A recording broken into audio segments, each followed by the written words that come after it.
Hi, everybody. Welcome to Conversations with Calvin, We the Species. I always like to go chronological. It's a Thursday, Throwback Thursday on the 17th of November. It's literally a week from Thanksgiving. And I'm here with YARONA Boster. And I think I'll actually read the title because it's a Sure. long title, so people will know what they're going to be listening to. Yaron is a TEDx speaker, certified life coach, certified speaker coach, infertility coach. We'll talk about that. She's a mentor and advocate, loss trauma and parent coaching, a thought leader, and a graduate of Rutgers Blaustein School of Public Policy and Planning. And we met on social media. That's the name of the game. We met on social media, and in the minute I had seen Yarona's background, it was like, oh wow. And then I always like to probe as an interviewer and try to extract particulates. I'm saying this so nicely. Particulates of commonality, and the Rutgers thing, of course, caught me because I'm a Rutgers, and the infertility caught me because that's it's been part of my world, so I'm especially sensitive to that. And it is what it is. A week before Thanksgiving, it's a very festive time of year for me. Thanksgiving is great. It's food, football, friends, family. It's all the F's, I guess. But I'm really thrilled, Yorona, how this all kind of came together. We had Zooms last week to really get acquainted, and I'm really thrilled about this for so many reasons. So this monologue is now concluded, and I'm officially introducing you. And if you want to do a little bit of a bio, Sure. and you've had by the way, you've had quite a powerful life, and I'll leave it at that. You beyond, and actually, there's enough there for folks out there. There's enough about you and your journey that there's a movie here. No, no, really. Maybe one day. We'll see. No, yeah, there really is. I mean, you've done it all. You've been through it all. Yeah, Um, it's good and absolutely. bad. But anyway, I'm done. So Okay. introduce Sure. yourself. Take it away. Sure. Okay. So my name's Yarona Boster. I won't go to my middle name or my maiden name because that will just get people very confused. But I know loss in and of a nutshell. In my professional life, I bounced around a bit after college, after Rutgers, because I kind of got into a place of like, I don't know if I want to go the rest of the way down the road of the professional, you know, schooling. So I figured, all right, I'll jump into other areas. I jumped into the arena of vet tech work. I did some work for senior care. I was even a rabbi's personal assistant at one point. But ultimately, where I landed and where I really um, made an effort to make a difference was in the 15 years that I worked in the field of early childhood in the program called Early Intervention. It is a program that is federally and sometimes state funded. Most of the United States, individual states put some funding into it, but it is a primarily federally funded program. It goes in accordance with the IDEA, and for New Jersey, it's New Jersey Part C. It's a program for children with developmental delays and disabilities from the ages of birth to age 3, and it assists parents. It's a parent coaching model, a parent training model, to help these parents provide to help with supporting their needs, and providing developmental therapeutic services in the form of occupational therapy, speech therapy, physical therapy, one we call developmental intervention, which utilizes special educators and child development specialists. And it really helps parents work with their child's unique needs when dealing with a developmental delay or disability.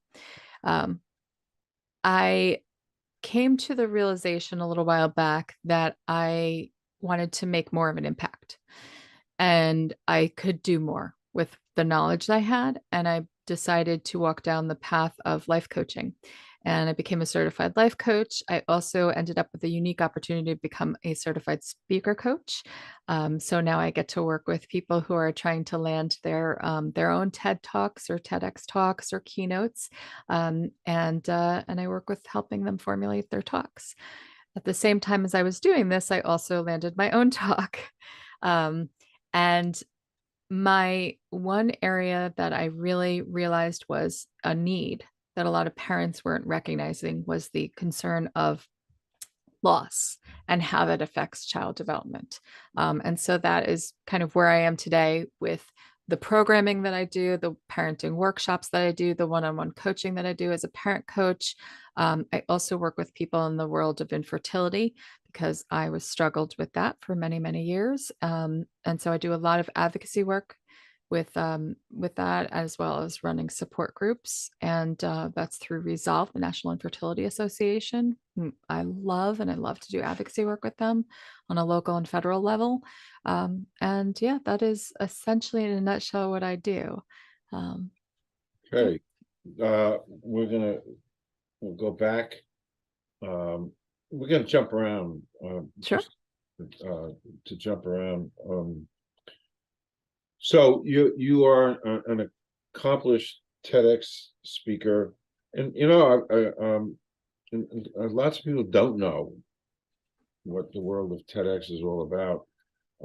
More people do know than ever before, but not even myself. I mean, I know what it is, but it's so part of your TEDx speaking, you talk about how loss,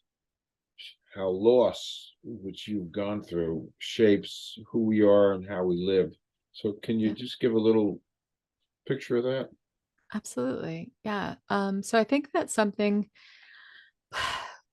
that we get fundamentally wrong um, in the world is forgetting our life boundaries. Um, we come into this world with a very life focus, like I can do anything, I can be anything. And that's wonderful. That's absolutely wonderful. And as parents, we often try to support that for our children. I want my child to be able to do everything and anything they want to be able to do. And that's great.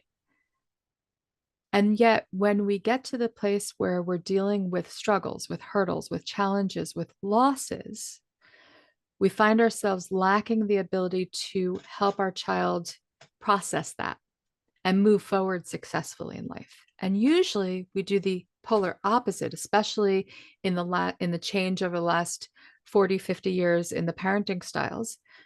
We've created a society where parents are trying to do their best to protect their children from experiencing the pains and struggles and hurdles at a detriment to their development. Mm-hmm. Because ultimately, as human beings, we are finite creatures. And being a finite creature means this comes to an end for every single one of us. But how do we accept that? The problem is that we don't want to face that. And oftentimes, as parents, we especially don't want to face that for our children. But the reality is that at some point, we will no longer be here to help guide our children. And we certainly won't be here to protect our children. And one of the ways we do them the biggest disservice is by not helping them process these losses of life so that when we're gone, they can process the ultimate loss, which is the loss of losing you, their parent. So I came up with this idea called foundational losses. And I realized that this was the only way I was waking parents up. I started seeing light bulbs happening over parents. I would have my staff, they would come to me and they'd be like, "Oh, Yarona, doesn't matter what I say to this parent, but they're not giving their children rules, they're not giving them boundaries, they're not helping them in, positive discipline and stuff like that." I'm not talking about punishment. I'm talking about positive discipline and healthy boundaries and rules that they can live by and stuff like that. And I started to see something, a pattern develop. A child loses a toy because they broke it when they're young. Oh, that's a loss. they don't get a good grade, even though they studied really hard. Maybe they studied really hard, maybe they didn't, but they don't get a good grade. That's a loss. They don't get into the after school program they wanted. That's a loss. They don't get into the college they wanted. They don't get the job they wanted. They lose a relationship. All of these are losses, and they are foundational to the way that we function as human beings. Now, there are plenty of people who've experienced significant losses way too early in life. That is true. Absolutely. Um, that said, though, the majority of people, there's a stepping stones that we reach these places in our lives, these next steps, next steps, next steps. What do we do when we get there, though? I have a dear friend, and she and I both lost our parents. She struggles to get through every single day. She has a lot of issues, a lot of things that are going on for her, but she struggles. And I lost my parents as well. And that's not to say I don't struggle on occasion with it. That's not to say I don't acknowledge the pain that it still sometimes ingests in me. But I also realize I have a choice in that moment. I can let this completely disable me, or I can choose how to live with the losses. And that's what I tried best to teach people.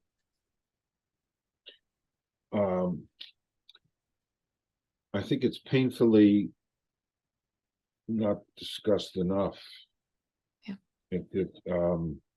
It's kind of, I mean, in my own very uninformed opinion, the whole subject of loss and the different stages, the whole, it's just painfully, is it a human thing to just kind of sweep it under the carpet? And Yes, and not through any desire to hurt somebody, but actually often with the best of intentions, well-meaning intentions though don't necessarily help people survive and thrive. So, like for instance, I had a friend who told me that her parents didn't let her go to her grandfather's funeral. I said, "Oh, I'm so sorry to hear that. How old were you?" And she said she was 18. wow, 18. wow, But her parents felt it would be better for her not to have to experience that funeral. Yet she never got to say goodbye to her grandfather the way she wanted to. wow. This is a very hard thing for people to deal with. We lost our cat last year, so my son hadn't even turned 4 yet, and we had actually had two cats. He was 3 months old when our other cat went, and now we had Kitty, and he loved her to pieces. They were bosom buddies. He called her his sister. He'd carry her all over the place, and she was like, she tolerated anything and everything he wanted to do to her. She was just in love with him. So when I realized that she was getting to that point, and I realized that she was struggling, she was 19, and I knew it was time, and I knew she was in pain, and I knew she was suffering. I bought a couple of books for him, and we read them together. It's Okay to Say Goodbye by Todd Parr, When a Pet Dies by the incomparable Mr. Rogers, and Cat Heaven. And, it was not easy. It was not easy for me to watch him hurting over losing her. I was losing her, but I was also watching him lose her. And I had to get okay with the discomfort of watching my son suffer. And it's not okay. It doesn't feel good. There's no like, yeah, this is perfectly fine. No, there's none of that. No toxic positivity or anything is needed in that respect. But what is needed is the reality that sometimes we face hard things and there is no way to fix it. And we cannot fix it for our kids. You cannot fix everything they have to deal with in life. There's a saying, you prepare the child for the road, not the road for the child. And that is because you don't know what's coming around the bend. You can't prepare the potholes. You cannot make every inch of that smooth for them. And especially, you can't do it once you're gone. So, how do you prepare the child to meet those potholes and those bumps and those, you know, gravelly moments and those hardships that are inevitable. You help them recognize that it's inevitable. You accept that it's inevitable for you as a human being. And then you help them accept that and recognize that. And it's not always easy. I'm going to tell you something. I'm going to tell you something quite honestly. I was in hysterics last night. I was crying and I could not stop. I was in bed. I put my son to bed, but I finally let the tears come. My brother and best friend is dying. He is 47 years old. Jeez. And I hope to God he's not going to kill me for putting this up here before he goes, but or his wife. They're very private people, but he has cancer. I grew up with this man, you know. I say he's my brother, and the truth is that he's not my blood brother, but our parents changed our diapers with each other. That's how long he's been in my life. I don't remember my life without him. Wow. And I was on the phone with him earlier yesterday evening, and I could see he was in the end. And I could see by the things that he was saying that he was hitting this stage. And it hurts. And there's nothing that can take that hurt away. There are no perfect words that somebody else can say. There are no perfect magical wands that people can wave to fix it and to make it feel better. It feels crappy. Yep. It hurts. It breaks your heart. And you know what? That's a part of what we go through. That's a part of life. So I released the valve. And I was in hysterics and I was crying and crying. And just when I thought I was done, I cried more. And I had like, my eyes were like balls this morning. But I needed to release that valve. I needed to get that out. You know, there are a lot of times where parents will say to a child when they're crying, like, you're okay. It's okay. Don't worry. You're fine. It'll be okay. Or, oh, stop crying. It's not that bad. Or, here, have a lollipop. It'll be better. Because we hurt watching our children hurt. We hurt watching our loved ones hurt. And that is natural. That is normal. But we don't normalize it nearly enough. We don't give people the opportunity to just hurt and just say to them, that sucks. I don't have anything to say. I don't know what to say. I can't make this better for you. That really sucks. And I hope one day it'll get better. Yeah. Yeah. Because I'm because I'm a septuagenarian, I ponder and I think about these things.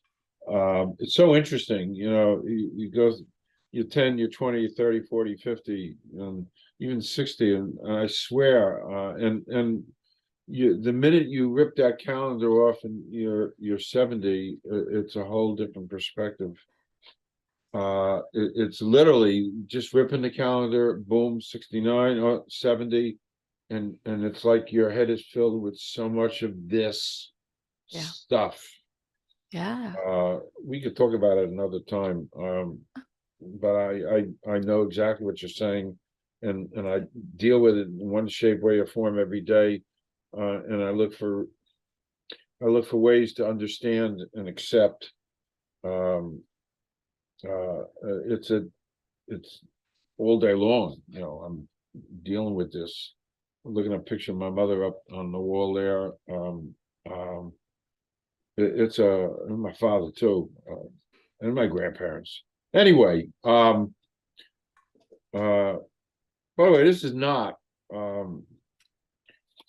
It's not that I'm interviewing Gilbert Gottfried here, and we're going to be laughing. This is heavy stuff, and we're. You know what? Well, I got to tell you something. There's laughter to be found in the grief process and in loss I'm as sure well. there is. I could tell you some really funny stories. I kid you not. I have some funny ones. I mean, just figuring out with my father what to put on his headstone was hysterical. I I knew he was going to want a part of that process. I knew it. I was like, oh, you know, this is my Abba. He's going to want to know. He's going to want to have the last word. So I went into the place where he was at before we left, before we were bringing him home, and I was going to be taking care of him as his primary caregiver with the help of hospice. And I walked into the place and I'm like, Abba, we got to talk about what you want on your headstone. And he's like, Oh, oh yeah, you're right. He's like, I don't want any of that. Like forever in our hearts and stuff like that. That's just normal. I want something unique. I want something people will remember, you know? So we're like, we're total gallows humor. We're totally throwing things back and forth, like I had the last word and all sorts of stuff, just really, you know.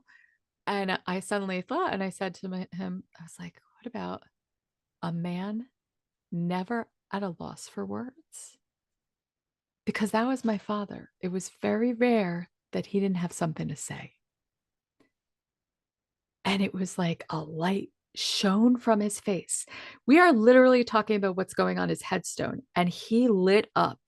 And he's like, that's perfect. I love it. We were cracking up over this. wow. And that's what's on Wow. his headstone. Wow. No? That's a great And story.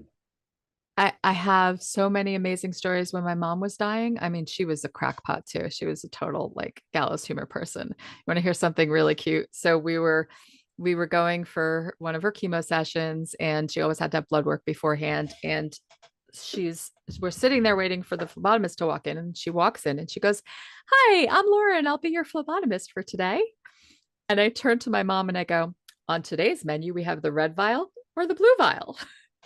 And my mom was cracking up so hard because the way she said it, I swear to God, it sounded like she was introducing herself as our waitress. So we couldn't stop giggling after that. We couldn't, you know.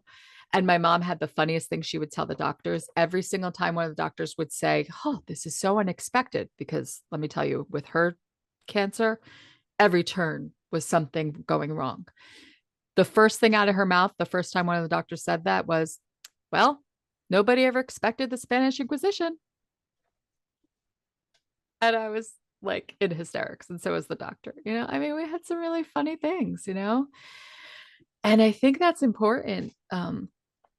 You know, nobody gets out of this alive, right? We all have got an endpoint, right? And if you can't find places to laugh and you can't find places to take the joy where you can get it, you do yourself a disservice, because if you take life too seriously, you're the only one you have to blame at the end of your life when you didn't laugh enough. Laughter. Yeah, Yeah, Reader's Digest used to say it was the best medicine. And by the still way, we is. could talk about that for a long, long time. We won't, but Yeah, we were talking about it before we went on air in yeah, shape, way, or form, the things that we don't understand that we're yeah. beginning to. But anyway, uh, changing directions a little bit. Um, you are what's known as an infertility advocate. Um, by the way, there's a federal advocacy day, which I'd love you to talk about. Uh, Yeah, and just talk about infertility because you've been through it, sure. I've been through it. Yeah, Um, sure. we could talk for hours, and we won't. We Yeah. can't. But Yeah. talk So, about what an infertility. I mean, you lead groups and you I counsel, do. Yeah. uh, and the Yeah. only way to do it is you got to live it. Yeah. Yeah. I mean, you can be an ally for the infertility world, and that is so important. So like if you have a loved one who's struggling with infertility, if you yourself struggled with infertility and you resolved your family building plan and you want to give back, that's an amazing thing. That's what I chose to do.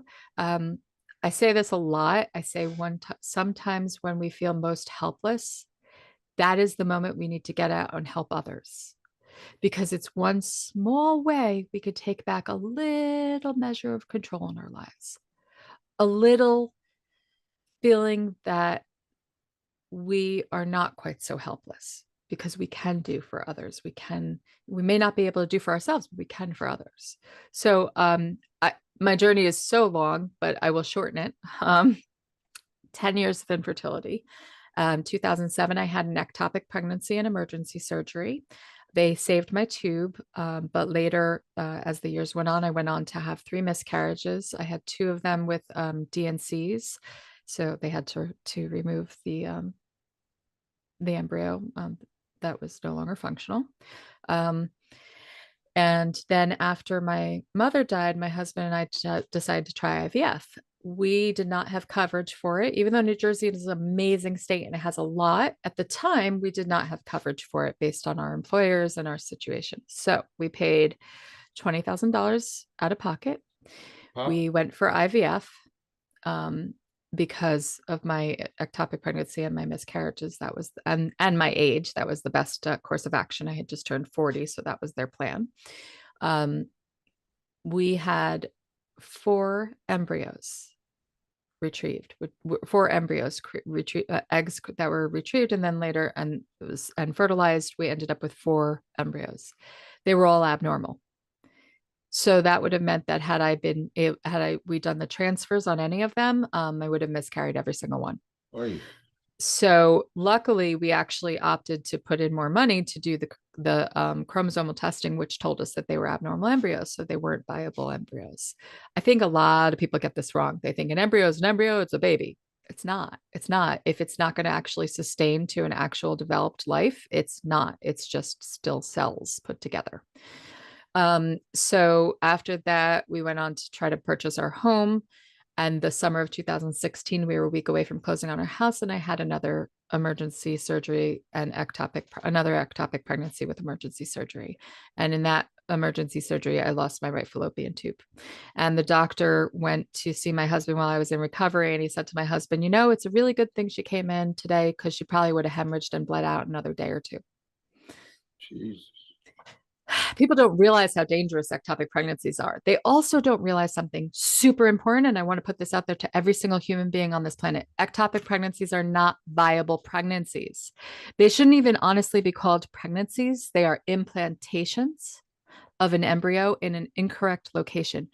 And no, you cannot take the embryo out of where incorrectly implanted and put it into the uterus. I know because I asked that in 2007. I was like, "Oh, could you do that?" No, unfortunately, we do not have the science to do so. So the other thing about an ectopic pregnancy is it is extremely dangerous. It is literally the life of the woman that is carrying an ectopic pregnancy. If it is not removed, will die. Wow. It does not go away on its own. Once it's implanted outside of the uterus, it does not go away on its own. And it requires either medication if you're not too far along, or surgery.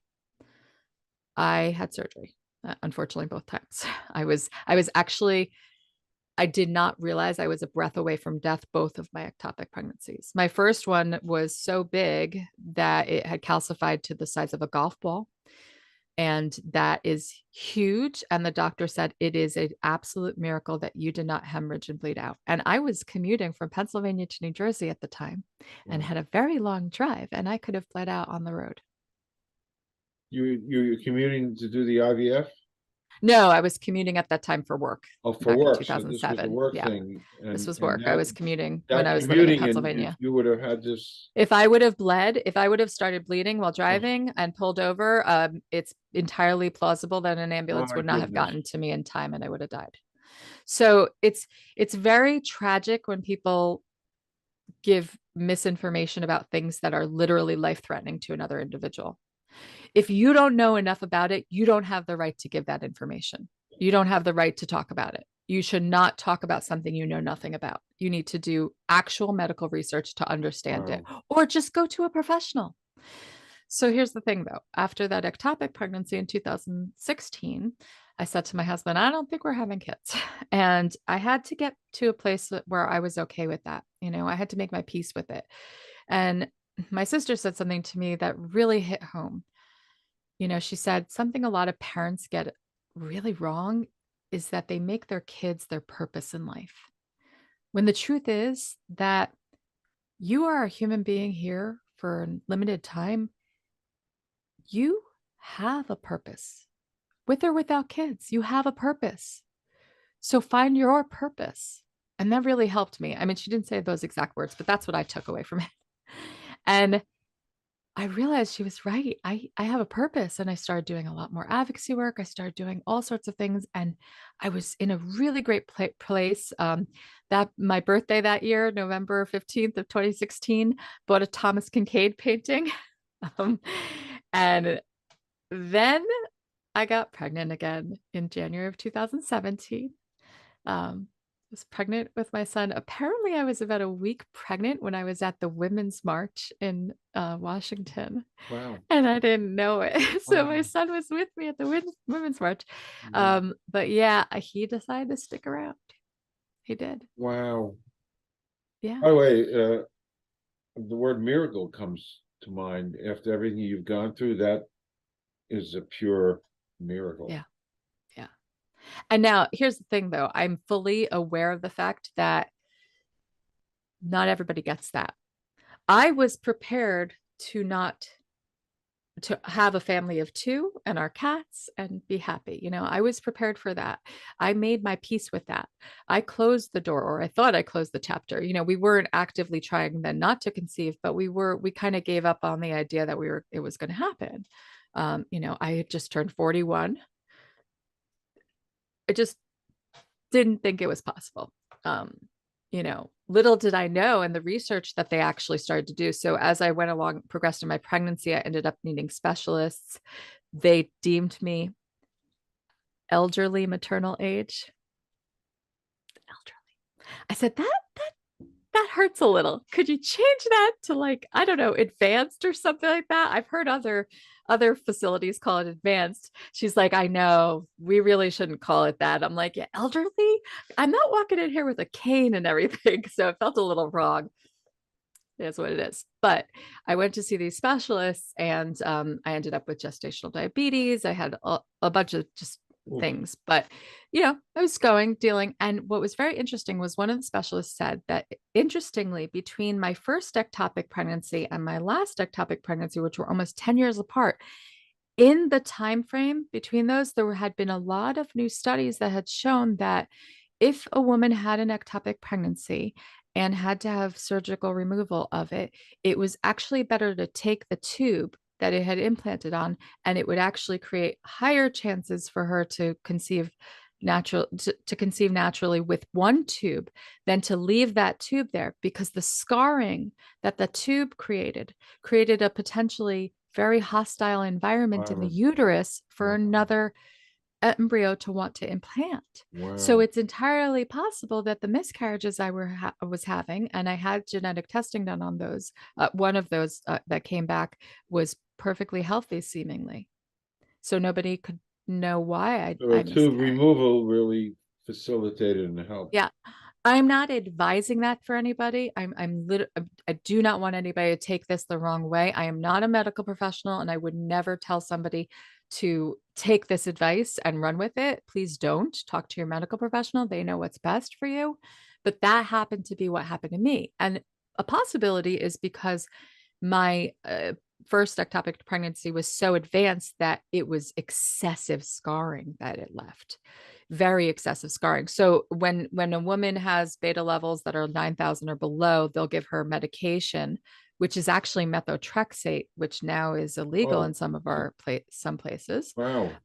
to help the removal of that ectopic pregnancy, Yeah. of that Yeah. Killed implantation. cells, methotrexate. Yes, so it's a chemo drug. Yep. But if your beta levels are above that, or the mass is too large, that's when they'll do surgical removal. So what's very interesting is that it's perhaps not the case for women who have had an ectopic pregnancy and utilized methotrexate for the removal.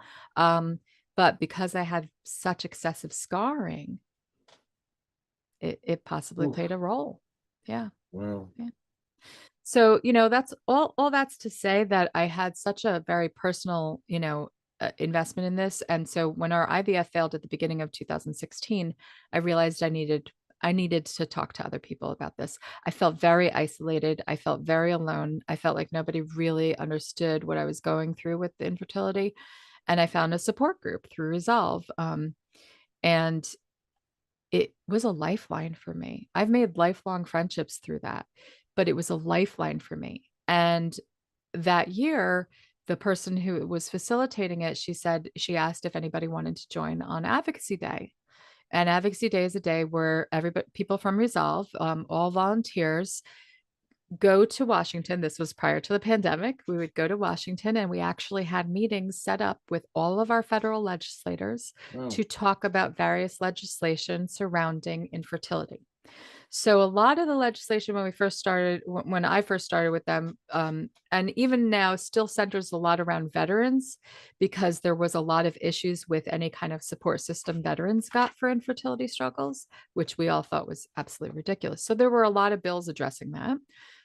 Once upon a time, the VA didn't even cover any kind of infertility assistance, which is ridiculous, because if you think about it, somebody literally put their life out on the line, was injured during active military service, and their reproductive organs were injured, and now you're telling them they don't get the right to build a family, because even though they risked themselves and they did that in the line of duty, you're not going to help support them now that they want to do something, they want to be able to build their family. That's not right. That's not okay. So, but there are the Adoption Care Credit Refundability Act. There are so many pieces of legislation out there that really need to be moved forward to help advance a society in which people get to build the family they want to build without restriction. You know, there are so many people who want to adopt. Do you know how, after my second ectopic, I had a pretty terrible OBGYN. And when I went for my follow up, she was like, maybe you should just adopt. And I was like, oh my goodness, and it really upset me because she didn't get it. You can't walk down to a corner store and pick up a kid. And if you do, you're probably in big trouble. So, but the thing is that the loopholes that people have to go through to adopt, did you know that the average people of median income are the highest group of people wanting to adopt? But because of the cost, it is not cost effective. And if there's a balance to that in tax refundability and credits and everything, they could actually adopt better. We talk about all these kids who need homes, but we're not willing to give them a break to get them into homes. I never even thought of that. Yeah. Yeah, Yeah. of course, I adopted. Yeah. I've been down that road. Yeah. I mean, I've been down your road, I've been down this road, but there was never any help. Right. There was Right. never any help, and we could use Yeah. some help. Guess what? There's still not enough help.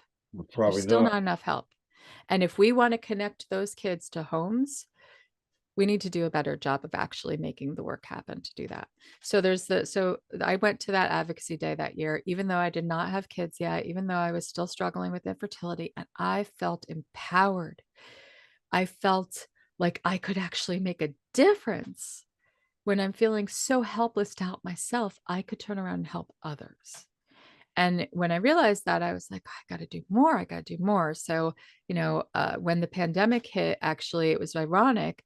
I had finally been in the stages of, like, because my son came and I had to like make space for actually, raising him and working full time and doing all these other things. I still did my federal advocacy work, but I wasn't able to really jump wholeheartedly into the rest of it.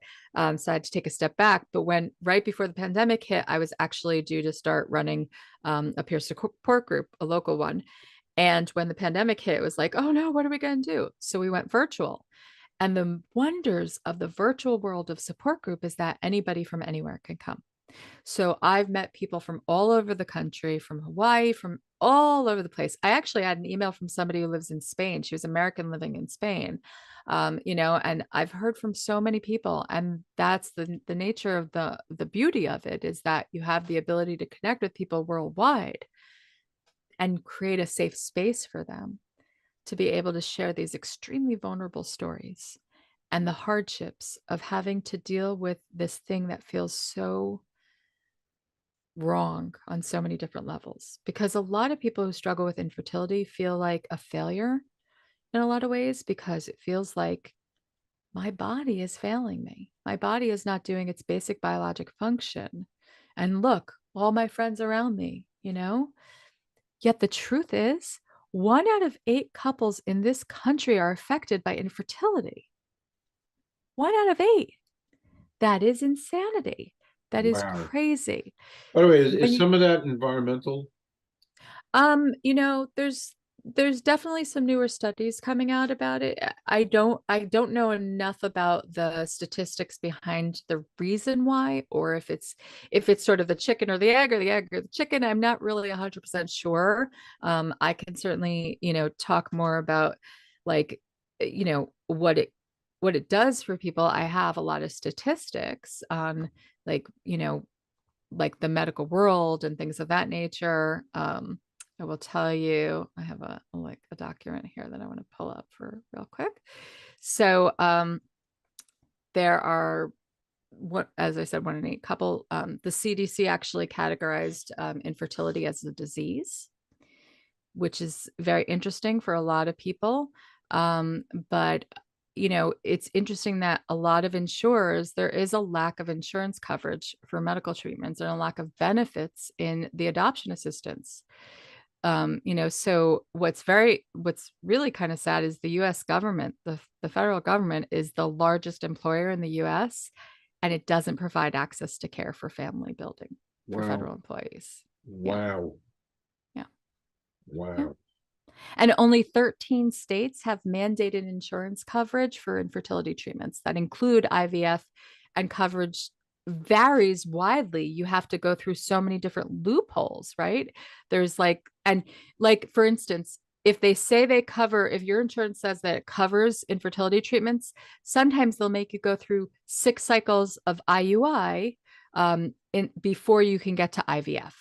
So that's intrauterine inception. So it's actually where they just utilize certain medical assistance to basically like baste your egg in a really like the most beneficial manner, I guess is what I could say. Whereas IVF is different because they retrieve the eggs, they retrieve the sperm, they try to fertilize that in a dish, and then they transfer it back in. Here's another kicker. A lot of people don't know this about IVF. They do not implant the embryo back in the woman. They do a transfer. That means they send the embryo up there and hope for the best. So you could have an embryo that looks beautiful. It's got great numbers. It's chromosomally healthy. It looks absolutely fantastic. The woman's uterus, the lining looks great. All her hormones are in place and ready for it. You could do the transfer and it might not take. So what I think is really insane is that you say to people like, I'll just go through, reproductive assistance and that's how I'll get my baby. The truth is that's not actually factual. It doesn't work that way. There are some countries who cover IVF up to 2 live births. They cover all reproductive assistance up to 2 live children. That's crazy. Yet here, people go into debt. They go into debt, and you shouldn't have to do that. You're an American family. You should not have to choose between going into debt or building your family. So, you can tell I'm very passionate about it. Yeah, well, so am I, because been there, done that. Yeah. We went in debt. We went in debt. It took a lot of years to get out of that. No help, no nothing. It's funny, we were when we got into an IVF, we were quote elderly. They didn't use that term, but it was implied, and that was probably the reason why we got into the program, because we were elderly, the oldest in the program, and they wanted us for, I guess, statistics. We were this whole thing, why I marvel at this interview and having met you is because I've been there and I feel it, and that's you can't, and you can't describe the emotion. I finished writing a novel, and there's a couple of chapters devoted in this novel to that experience, the whole package. It's funny. as we were dealing with IVF on one hand, and it wasn't the counselor, you're a counselor, and the counselor said to my wife, do you want to be a mother or do you want to be pregnant? Mm, Really yeah. powerful. Well, it's very interesting that you say that because um, that is definitely something people struggle with. And I'll tell you, one day I was talking to a friend of mine while I was dealing with all of this, and she said, you're willing to adopt. You should really push Carl to be willing to adopt. And why won't he do that with you? And I was like, and she's like, but you want it. Why can't you get what you want? And I said, because we're in a partnership. And I didn't marry him to have kids. I married him because I love him and he's my partner and he's my family. And I've got to do what's right for my family. Because a lot of people forget that when you make your family what it is. A lot of people make their family out of friends, and people don't have their parents around, they don't have siblings, but they make, or for one reason or another, your family is what you make of it. And when you make that bond is so strong. It's so necessary to continue living in a healthy, functional manner as an adult. You don't just tell somebody, I want this and you're going to give it to me. That's not a marriage. A marriage is at its heart compromise. Everything you do is compromise because you're two different people walking the same path. How do you make that path work for both of you? Well, a lot of it comes to compromise. So when I realized he really wasn't comfortable with adoption, I started thinking about that. And one day he said something to me that was so sweet. I said, I just want to understand, like, why? Like, why wouldn't you do this? And he said, if we don't have a kid with your quirks, I don't want Uh, one. uh, And I was like, well, I think you're insane because like my quirks are insane, but I love you for loving me that much that you even love my quirks. that's great. And when he said that, I was finally able to put myself in his shoes and realize he's right. I don't want a kid just to have a kid. I want his child. And that's when I realized that I was fully fine with not adopting. Yes, I knew we could be good adopting, we could be good parents of an adopted child. We had the potential to do that, but I realized it wasn't the road for us. And I was okay with that. And a lot of people are not okay with that. Or a lot of people basically tell people who are having struggling with infertility, well, you should adopt because that's your course. Like basically saying like that should be your default. Like you get to adopt because, and that's not how you want to go into adoption either, because it's its own, and I know this, it's its own wealth of struggles and difficulties trying to raise a child that is not biologically yours, and figuring out, is this about the adoption, is this, where does this thing problem that we're having play into it? Is it a genetic issue? Is it what is it? And I have a dear friend who's adopted, and she has an amazing TED talk. Her name is Ruth Monig, Monnig. She has an amazing talk, TEDx talk about being an adoptee. And it is amazing because she runs a lot of support groups for people who are adoptees. Because there are some people who struggle so much being an adoptee that she's even heard people who've said, maybe I just shouldn't have been born. They struggle with that in their identity. And it tells you something. It tells you something about the world we live in. Why force people to have children that they are not financially, mentally, physically, medically, spiritually, emotionally ready for? And then force that now potential living person into a life that is completely unknown. We can't control the path each individual person takes, even when we have the best of circumstances. How do you think we're going to control a path for somebody who has no circumstances, who has nothing set up for them, nothing in the way of success? So I feel like in a utopian society where every child born has a beautiful, wonderful, perfect home, fantastic. We don't have that yet. We don't have that yet. And it is one of the reasons why a lot of infertility associations like Resolve, a lot of other support systems, they are very scared about the nature of the current system that we have and the things that are happening now, because it also directly affects the way we create embryos, the way we do things in the scientific world of the methodologies that we use to help people bring in a birthing process of a child, you know.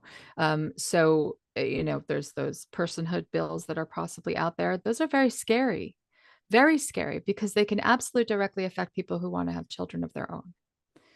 There's so much here. There's so much here. We Oh, could talk about it for hours, of you course. know, but ultimately, and I want to put this out there for people, if you are struggling, if you are on the start of the road of infertility, if you are have been a veteran of infertility struggles for many years, if you are a single person who really wants a child but doesn't want to just have a relationship so you can have a child, there are so many resources. If you are a person about the LGBTQ community who understands the struggles that you are going to have to take a different path in order to build your family, there are so many resources on resolve.org. Please go there.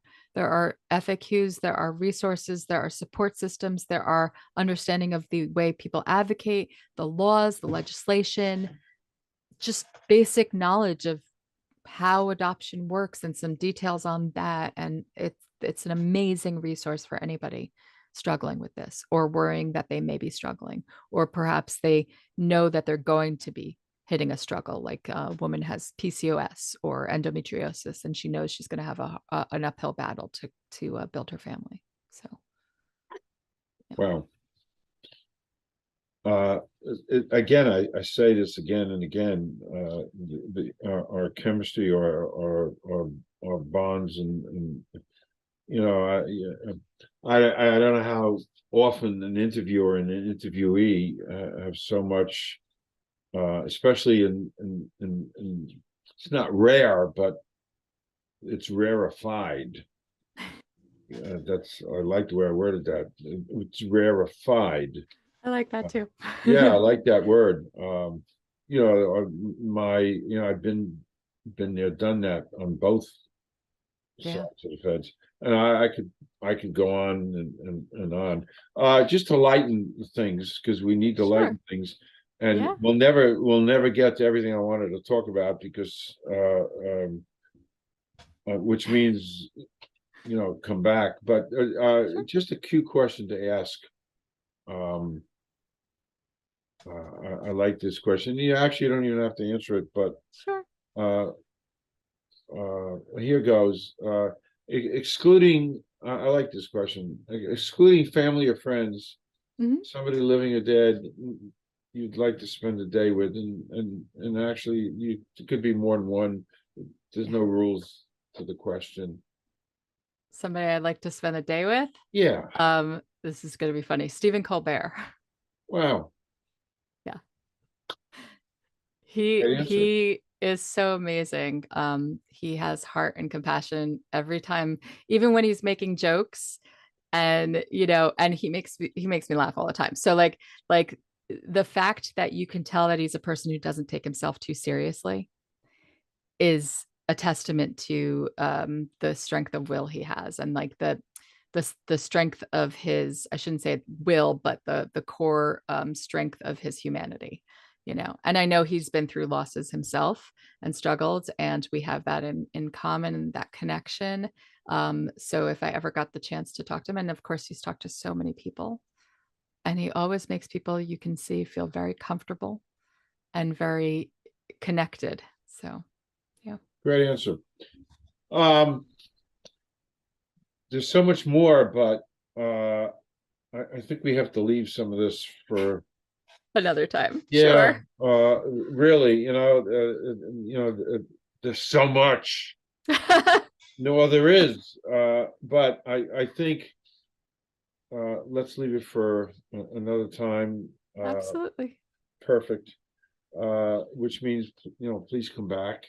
Okay, I Uh, will. please come Happy back. to. We'll talk about it when we're going to go off the air in a second. Sure. Yeah. About uh, my head is swimming and stuff. I wanted to, I'm sorry. well, Thank you for having me. I really appreciated your time. no, really, and words of there's an old Dirty Harry movie, Clint Eastwood, when he said to a bad guy, go ahead and make my day. Well, you made my day.